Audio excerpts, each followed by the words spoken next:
life, everyday, late at night, not okay.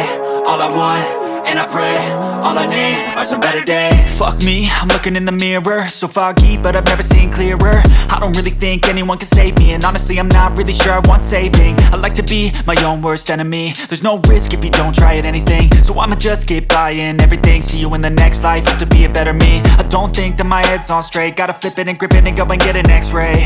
What's wrong with me? I just feel weight pushing on my chest and it squeezes till I suffocate. Better change my mindset, meditate. It's pretty cool that I'm alive and have better days. I could walk, see, hear, I should celebrate. Think I could change my mind, maybe elevate. Living life, everyday, late at night, not okay. All I want, and I pray, all I need are some better days. Yeah, all I need are some better days. Cause all I want, and I pray, I believe in the better days. I'm kinda stuck between a rock and a hard place. Do I work hard or live at my pace? You're only young once, yeah that's all great, but I also want a future where I'm okay. Living life is doing lots of cocaine. Wait no, it's living with no shame. Wait no, it's sleeping in on Sundays. I guess it's different for each of us and that's okay. Well I just wanna be happy, how to get there? Glad that you asked me. I think it's different for everyone. Some of us need work, others need fun. Some of us need purpose to overcome, but try to do what you love when it's said and done. Cause there's so many